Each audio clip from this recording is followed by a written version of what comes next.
हा संघर्ष कोणाचा? बर्वेनगरच्या विकासाचा।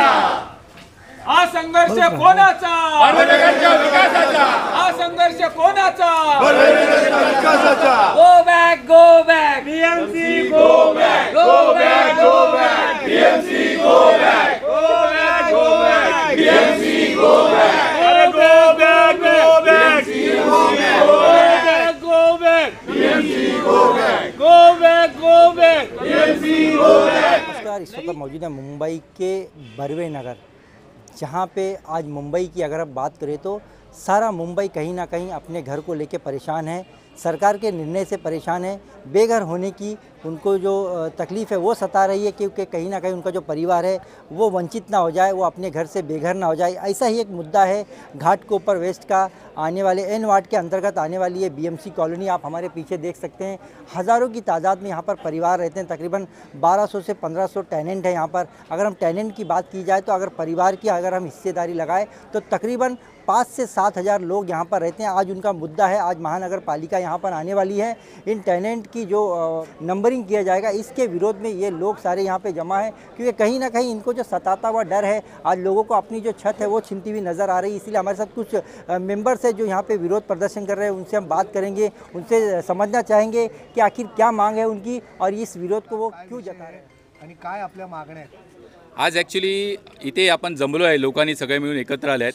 त्याला एकच कारण आहे, म्हणजे आज जो सर्वे होणार होता BMCच्या माध्यमातून, त्या माध्यमातून सर्वे करण्यासाठी आमची जी गृहनिर्माण संस्था सोसायटी आहे ती सोसायटी जोर जबरदस्ती करून हा प्रकार चाललेला आहे। कारण आजपर्यंत जर तुम्ही बघाल तर BMCच्या SOP प्रमाणे 500 रुपयाच्या स्टॅम्प पेपरवरती 51% कन्सेंट झाले पाहिजेत, पण त्याची कुठे पूर्तता झालेली नसतानासुद्धा ज्या प्रकारे हा सर्वे रेटून नेण्याचा प्रकार चालला आहे तो कुठेतरी थांबला पाहिजे। त्यासाठी आपण हा एकत्र आलो, हा मुद्दा सर्वात महत्त्वाचा आहे।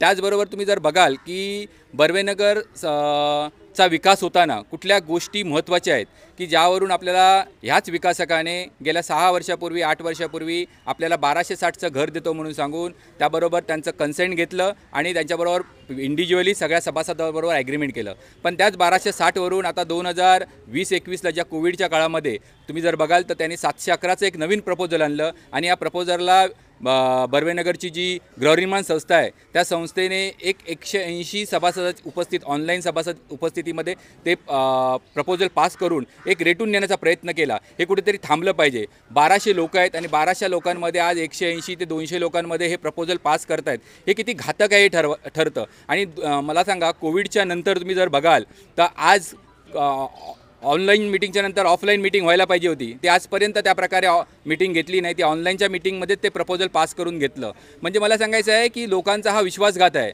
लोकांना जर विश्वासात घेतलं नाही तर काहीच घडणार नाही। 1200 लोकांनी मला सांगा की 200 लोक 1200 लोकांसाठी भवितव्य घडू शकतात काय? तर नाही घडू शकत। तर त्यासाठी हे 1200 लोकांमध्ये 51% BMCच्या पॉलिसीप्रमाणे जर तुम्ही बघाल तर 51% तरी लोक एकत्र यायला पाहिजेत। आणि जर ही 51% एकत्र आली तर काहीतरी विकासाची वाटचाल पुढे चालेल।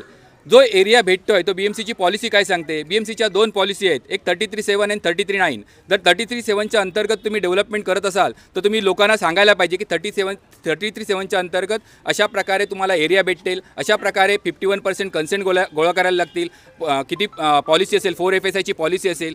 तर हा जो प्रकार आहे लोकांना क्लॅरिटी नाही या गोष्टीची। जर 33-9मध्ये बघाल तर तिथे 60% कन्सेंट लागतं, पण FSI जास्त भेटतो, म्हणजे एरिया जास्त भेटण्याची शक्यता आहे। मग ते प्रपोजल 33-9मध्ये का नाही गेलं? हे लोकांचे प्रश्न आहेत। ह्या प्रश्नांची उत्तर कमिटी का देत नाही आजपर्यंत? बरं, तुम्ही आज मला सांगा, ज्या प्रकारे 33-7च्या पॉलिसीच्या अंतर्गत तुम्ही विकास करताय त्या विकासामध्ये नक्की एरिया काय भेटतोय? BMCची पॉलिसी काय सांगते? BMC काय सांगते? तर ते आज 711 जे कमिटमेंट करत आहे ते 711 कुठल्या आधारावर कमिटमेंट करत आहे? काय 711पेक्षा खाली येईल काय? BMCची पॉलिसी 711पेक्षा खाली सांगते। मग नक्की लोकांना घरं काय भेटणार आहेत? लोक कशावर विश्वास ठेवणार? ह्या सगळ्या गोष्टीमध्ये लोक संभ्रमात पडलेली आहेत आणि या संभ्रमामध्ये यासाठी आम्ही लोकांनी एकत्र आलो आहे, जेणेकरून लोकांना ह्या सगळ्या गोष्टी कळायला जात आहेत। मग हे कुठेतरी अन्याय वाटतंय का आपल्याला? अन्याय तर वाटतोय आम्हाला, पण आज 1989मध्ये महानगरपालिकेमध्ये हे जे बर्वेनगरची वसाहत आहे, या वसाहतीमध्ये 1960 साली दक्षिण मुंबई आणि मध्य मुंबई इथून जी लोक निर्वासित झाली आहेत, नैसर्गिक आपत्तीमुळे किंवा महानगरपालिकेच्या काही हॉस्पिटलसाठी किंवा त्यांच्या प्रोजेक्टसाठी ह्या लोकांना बेघर करण्यात आलं आणि ह्या लोकांना निर्वासित म्हणून जे बसवण्यात आलं होतं. आणि त्यामुळे सुप्रीम कोर्टाचा आदेश आहे की जोपर्यंत 100% कन्सेंट त्यांना मिळत नाही आहेत, तर ह्या निर्वासितांकडून 100% कन्सेंट मिळत नाही तोपर्यंत त्यांचा विकास होणार नाही आहे. आणि असं असताना कोणतीही महानगरपालिकेची पुनर्विकासाचं कोणतेही धोरण नाही आहे. गेली 2 वर्ष आपलं सभागृह बंद असताना हा पुनर्विकासाला ही परवानगी दिली कोणते सभासद नाही आहेत. त्याचा फायदा घेत बिल्डरच्या संगनमतीने आत्ताची एक्झिस्टिंग कमिटी जी आहे ही कमिटी हा विकासाचा घाट घालत आहे. आणि विकासाला विरोध नाही आहे कोणाचाच, परंतु या पद्धतीने जास्तीत जास्त लोक अपात्र होतील आणि बिल्डरचा कसा फायदा होईल हे फ्रॉड्युलंट पद्धतीने हे सगळी प्रोसेस चाललेली आहे. 33/7 अंतर्गत हे प्रपोजल दिलं आहे. प्रत्यक्षात 33/9 अंतर्गत उपनगरातील चाळींचा विकास करण्याचे महापालिकेचे धोरण असताना हा 33/7 अंतर्गत त्यांनी विकास कसा काय दिला हा एक मोठा संशोधनाचा विषय आहे. आणि या संदर्भात महानगरपालिकेने डेव्हलपर नेमायला पहिल्यांदा परवानगी दिली आहे का, आणि त्यांनी जर दिली असेल तर तसं ऑफिशियल लेटर त्यांनी इश्यू करावं. त्या पद्धतीचं कोणतेही लेटर इश्यू न करता परस्पर त्याचं व्हेरिफिकेशन आणि इंडेक्स 2 करण्याचा जो प्रयत्न चालला आहे हा पूर्णतः चुकीचा आहे. आणि याचा निषेध म्हणून आम्ही पहिल्यापासून 1260 घर सभी लोगों का क्या कहना है, कब से ये पहली बार प्रोसेस आया था और अब क्या कह रहे हैं? टोटल यहाँ पे जो लोग रह रहे हैं वो 1260 लोग रह रहे हैं, 1260 घर है. और ये जो है वो 1990 से ये प्रकल्प चालू हुआ है, जो लोग इसके लिए विकास के लिए आगे बढ़े हैं. लेकिन 15 साल से एक ही बिल्डर जो है वो यहाँ आके बैठा है और उसने कहीं ना कहीं कुछ कमेटी वालों को अपने साथ मिला के इसका फ़ायदा लेने का कोशिश कर रहा है. आपने देखा होगा, अभी सबने कहा कि जैसे SRA के बहुत सारे प्रोजेक्ट इस मुंबई शहर में नहीं हो रहे हैं, पूरे नहीं हो रहे. तो हमको कहीं ना कहीं ये भी देखना है कि आगे चल के इस तरह का हादसा हमारे साथ ना हो. और इसलिए हम लोग BMC के अधिकारी को ये रिक्वेस्ट कर रहे हैं कि आप इस तरह विकासक के साथ मिल के मत आइए. आप हमारे ओनर हैं, हम आपके टेनेंट हैं, आप हमसे बात करिए, हमको बुलाइए, हमारी पूरी डिटेल आपके पास है, हमारा पूरा फैमिली स्ट्रक्चर आपके पास है कि कौन कौन लोग इनके घर में रहते हैं. तो आप हमसे बात करिए, हमको बुलाइए, आपको जो ज़रूरत है, आपको जो प्रपोजल लगता है सही है वो आप हमारे सामने रखिए, हम उसको एक्सेप्ट करेंगे. पुढची भूमिका काय राहणार आहे आपली? पत्र लिखने वाले आप सरकार को या प्रशासन? हमने अभी सब प्रशासकीय अधिकारी को सबको हमने पत्र लिखा है. हमारे लोग जाके मिलने की कोशिश कर रहे हैं, बात करने की कोशिश कर रहे हैं, उनको समझाने की कोशिश कर रहे हैं. लेकिन महानगर पालिका के जो अधिकारी है वो कुर्सी पे बैठ के बहुत चुस्त हो गए हैं. उनको लग रहा है कि अभी नगर सेवक नहीं है, प्रशासन पे कोई शासन का दबाव नहीं है, तो वो पूरी तरह अपने मज़े में चल रहे हैं और वो किसी की बात नहीं सुन रहे हैं. लेकिन हम हाल ही में हम मुख्यमंत्री फडणवीस जी का हमने टाइम मांगा है और आने वाले समय में जब नागपुर अधिवेशन खत्म होकर जब मुंबई आएंगे तो हम उनको मिल के ये सब बात रखेंगे. मी भरत जगताप इथे रहिवासी आहे.